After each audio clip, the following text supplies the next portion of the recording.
Hello and a very warm welcome to the Queen channel. It is true that the tree wants to be still, but the wind is not gonna stop. Well, it's not that the UK people don't let Harry live in peace, it's that Harry is always doing so many ridiculous things, making people despise him. But this time, it's not only Brits that have to speak up, Americans are feeling equally indignant. It looked like Harry was wearing a military medal at the award ceremony, making people feel disgust. Please watch this video until the very end so that you will get all the information. Prince Harry has faced a lot of backlash for wearing his military medals during a video appearance at an award ceremony where he presented the Soldier of the Year award to U.S. combat medic Sergeant First Class Elizabeth Marks.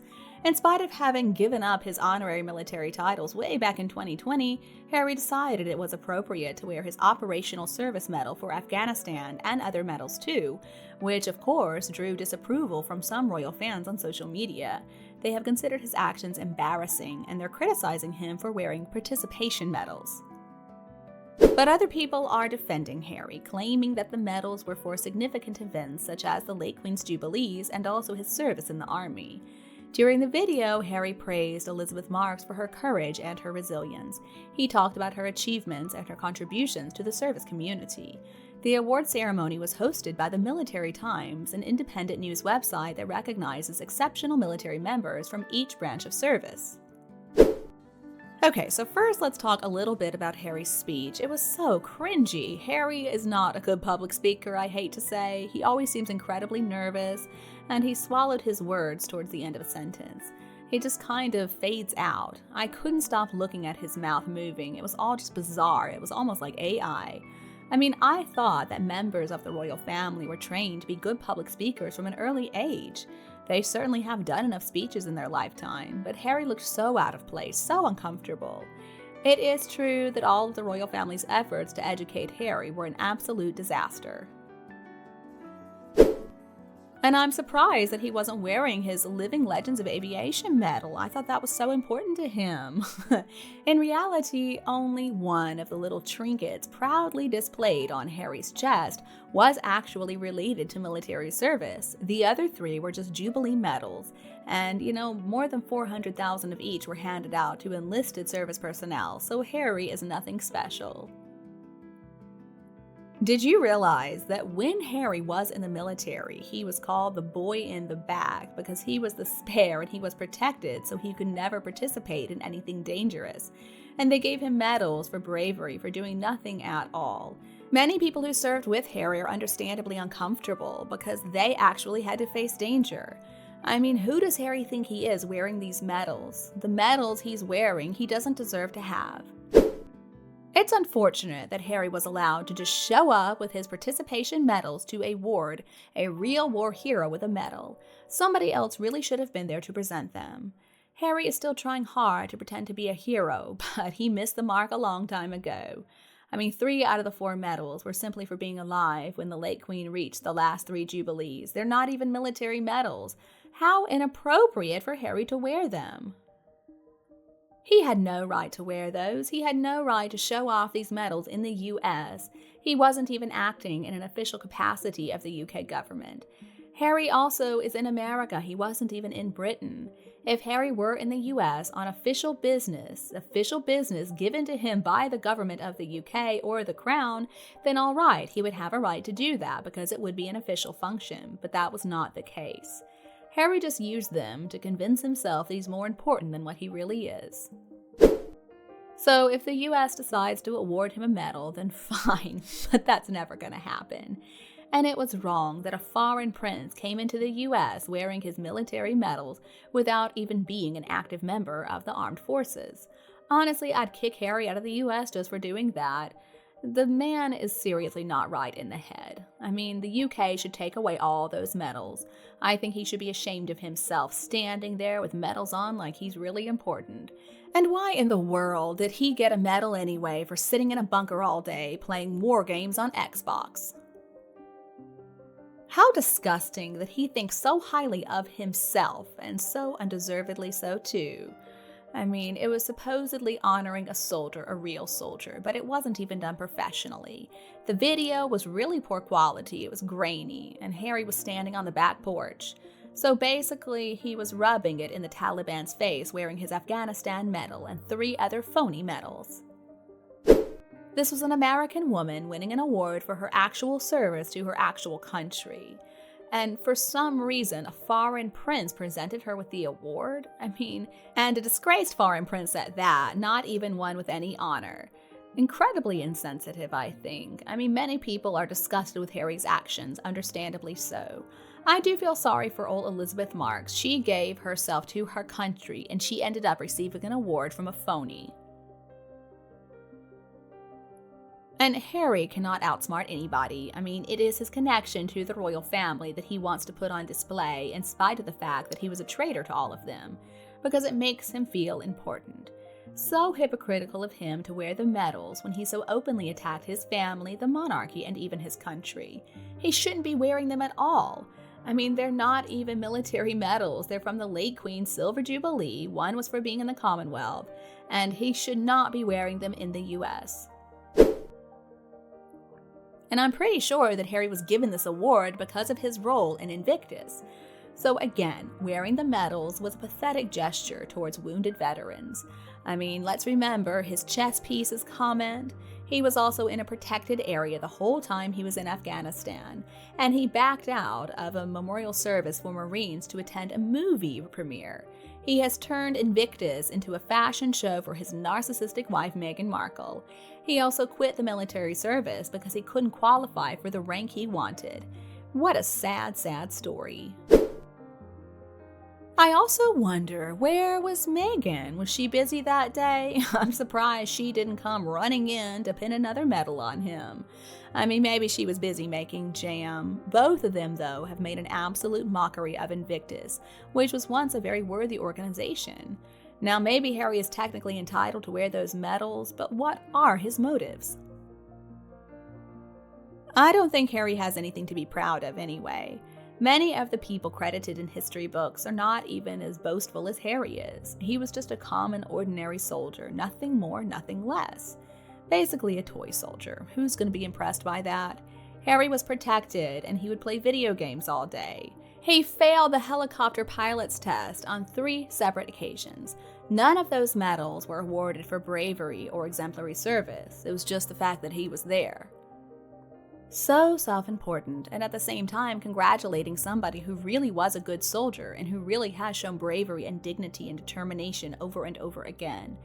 It's really embarrassing that Harry is so proud of his 1 military participation medal.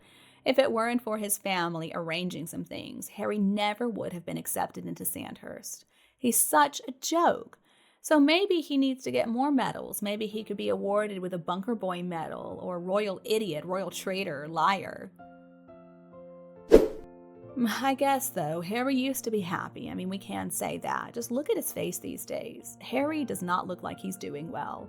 His appearance these days is not good. I don't think he's in good health. He looks all disheveled all the time. Remember when he would date Chelsea Davy? He looked good. He always looked happy. He was always smiling, laughing, but now he just looks miserable. He looks evil. He looks angry. Harry's fall from grace really began when he married that narcissistic witch, but now he's at the very bottom, and that's his own fault. It is their disgusting behavior that has made Harry especially so unpopular. He's never going to get his former popularity back. He can give up on that dream. He is done. Finished. He and Meghan are finding themselves in quite the mess, but it's a mess of their own making. Harry really needs to take a good look at his PR team. Does he think they're helping him? Maybe he needs to do less pop-up videos with these ridiculous accolades, however deserved they are. Maybe he should do something real to improve his image. Harry and Meghan were both so disrespectful to the late Queen, especially that whole mocking curtsy. He can wear the other medal, but morally he has no right to wear the other 3. This incident is also really insulting and just shows that he's a traitor to his own country, and the Queen too. He's out there giving American heroes awards. This isn't the first time we've seen something like this from Harry and Meghan either. Remember that horrible red dress, walking around like they were the people being nominated?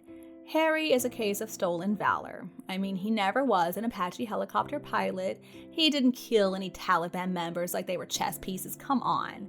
And he has no respect for wounded veterans because he demands a bunch of money and things be paid for by Invictus. And he was saluted at Pearl Harbor. What was that about? Harry is no role model. There is nothing about him that should be celebrated. He is a liar. He is a hypocrite. He is a disgrace to his family. And I feel disgusted every time I see his face.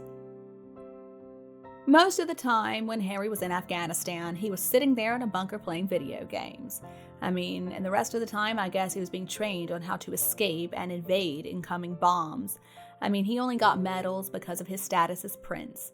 If what he said in Spare about using drugs is to be taken with a pinch of salt, well, then I think we can safely say that comment about chess pieces was completely made up.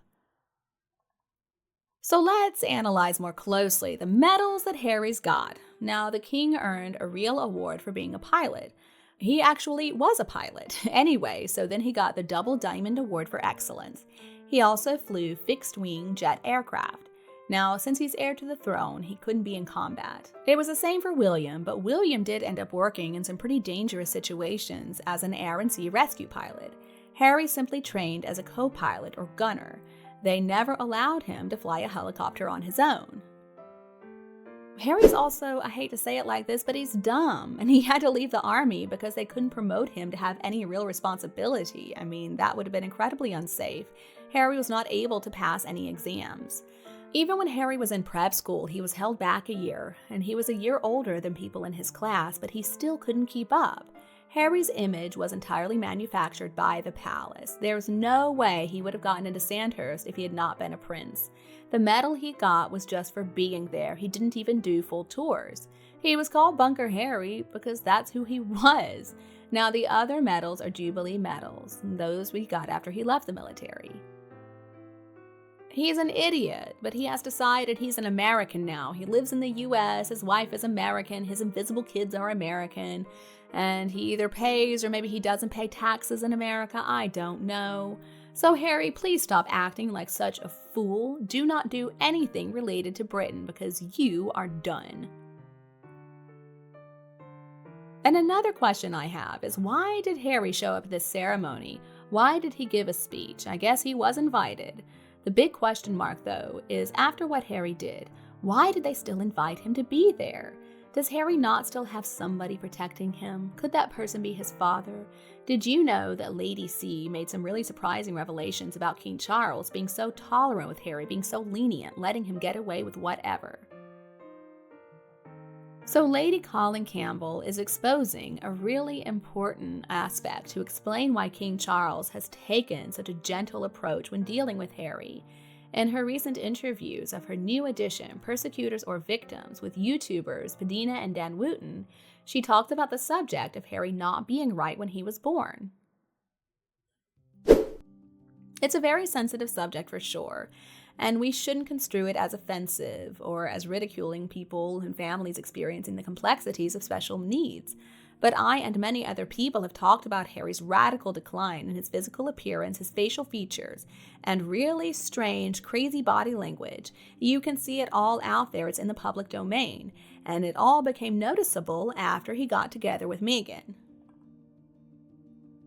So Lady C is talking about the fear and panic that King Charles felt about a real developmental issue of some type of defect that Harry suffered in utero during his mother's pregnancy. And also, apparently, there are some lasting effects of that damage. And that's the reason that Harry is like this.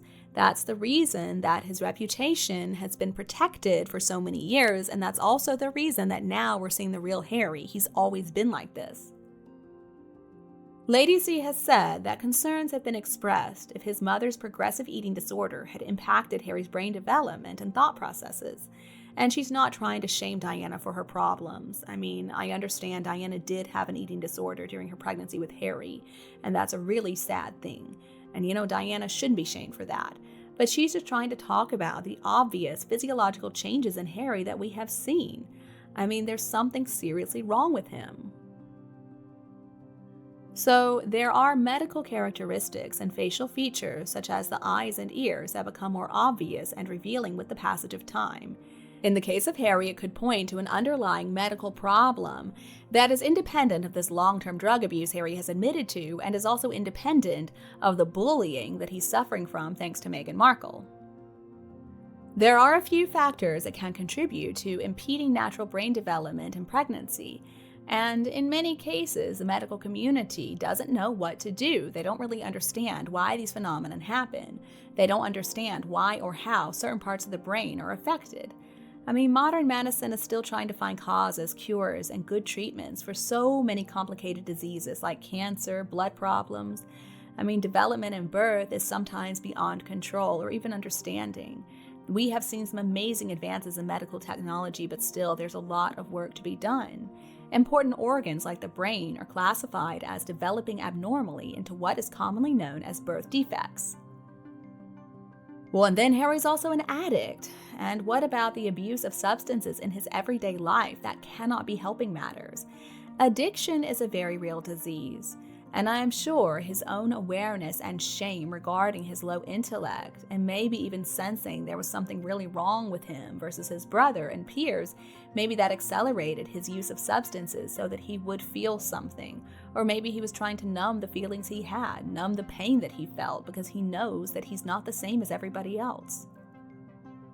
Even Harry himself has talked about that superior or average cognitive function was never really Harry's thing. From the time he was a child to the present day, Harry's never been good at reading, for example. Intelligence, of course, is relative. And even the most severely affected people with learning or intellectual disabilities can certainly improve their brain function through reading, through education, through playing games, doing puzzles, life experiences, and also therapy. But I will tell you what's not good for brain development: drugs and violent computer games, both of which Harry is a big fan of. Actually, it's been proven in clinical studies that they diminish, dull, and alter brain cells and their firing functions. It has also been reported that violent computer games have dominated Harry's time. From the time he was in the bunker until the present day. Apparently, he plays video games all night. Gaming is also an addiction. The game designers out there, they are intentional in what they do. They know what they're doing. They build in an addictive component so that people will not be able to stop playing. It really is some scary stuff. When we combine all that with Harry's self-admitted struggles with mental health and self-esteem issues, we have the perfect storm. Like so many people, Harry has experienced anxiety, depression, and, he says that he can't control his feelings. He has very poor impulse control, and he has some anger issues that really impair judgment too. That's why we see his responses to perceived slights are so out of proportion. Lady C in her new edition points out that Harry's ability to survive and thrive within structured environments and complete tasks, like much of what he learned in the army, with its innate military protocols and practices, have proven to be really helpful to Harry. It gave him a sense of purpose, some self-esteem, some confidence. Most people do need structure. Most people need routine so that we can feel well, so that we can have a sense of purpose too. Whether it's a job, whether it's a passion, a hobby, whatever, we need a reason to get up in the morning. Harry, though, is really lacking in any consistent, sustained, structured responsibility of any kind in Montecito. And when he was actually a working royal, he had that, but he and Meghan chose to leave. Lady C also clarifies that Harry's not being right when he was born has prevented King Charles from really being able to discipline him. He feels sorry for him, basically. And even members of Parliament want the king to do more, but he refuses to. Seems like King Charles is facing quite the dilemma. He doesn't know what to do about Harry. He doesn't want to provoke Harry and Meghan and make things worse. Lady C also implies on her YouTube channel that Charles is really scared of Harry hurting himself, or perhaps more racial slurs being thrown the royal family's way. Well, Charles, honestly, that ship has already sailed. You've already been outed along with Catherine, the future queen, as racist with no supporting past or present evidence to suggest that. I'm afraid that they were always going to be portrayed by the Montecito mourners as racist. It didn't matter what they did or did not do. So honestly, what is left to lose? As I see it, nothing. Why can't he handle Harry once and for all? But anyway, Lady C personally doesn't feel any hope of Harry seeing the error of his ways. She doesn't think he's going to be able to right the ship, so to say. He's been brainwashed. He's alienated from all his friends and family and his country too. And Meghan Markle has made him feel emboldened. He's delusional, and his paranoia is simply reinforced by Meghan and Doria, and also all the drugs they're feeding him. As a result of this suspected birth defect, Harry was always at a disadvantage, and King Charles sensed within Harry that disadvantage, and so he's tried to help him. So, in the mind of the king, Harry's destructive actions and their really sad consequences these past few years are because of Harry's birth defect, and it's really out of Harry's cognitive depth. He can't control it. He can't understand it. Charles is just trying to be patient and understanding with him. And Harry knows not what he does or will do, I guess, at the end of the day. Narcissists like Meghan are really good at putting victims in a no-win situation. Damned if you do, damned if you don't. It's all about optics. It's all about perception. It has nothing to do with reality. So that's why we see all these people in the media calling for William to be the better person, to be the bigger person, to extend these olive branches to a couple of people who do not deserve them. Because honestly, what's going to happen if Harry and Meghan lose the titles and the children lose the titles too, they're going to pull the victim card again. They're going to cry racism to anyone who will listen. That's what's going to happen. And so the best thing for the royals to do, they figure, is to just ignore the two of them. Let them hang themselves. And they announce Prince and Princess titles for the invisible children preemptively, and they force the palace's hand in that. Now, if the Invisa kids are not given Prince and Princess titles, even while living and being raised just in the USA, well, then they were going to call them all racists, and they were going to look like victims. So I understand the royal family doesn't know what to do. The narcissism dynamic and active addiction are a couple of challenges that Harry is facing on a daily basis, and he doesn't have good judgment. I think that he is a victim of his own mood swings. Harry certainly has absorbed the techniques, though, of Meghan. She groomed him, she taught him everything she knows, and she designed him to do whatever she wants him to do, so that she will be able to achieve her greedy power. So maybe it is true that Harry was born with some type of brain defect, and that has made his life incredibly difficult. That's making him so much more destructive to people around him, and making him incredibly self-destructive too. Now, a developmental brain problem that is there at birth, but difficult and very subtle to detect, is going to get a lot worse, and eventually the effects are going to be difficult to hide, and that may be what we're seeing right now with Harry. It is sad, though. Harry could have continued to do so much good as a working royal. He and Meghan wasted so many perfect opportunities. Instead of actually helping people, he decided to just use drugs. And his systematic confidence devaluation under Meghan Markle, along with his emotionally arrested development, is a real problem. He's also delusional, and he's paranoid. These are the real problems that Harry is facing. It has nothing to do with being the spare. And thank you so much for watching this video. I really want to know your thoughts on the issues that we just talked about. So please comment below and share with us. Then don't forget to support us by liking, sharing, and subscribing to the channel. Goodbye for now, and I'll be back to see you again soon in other videos on the Queen channel.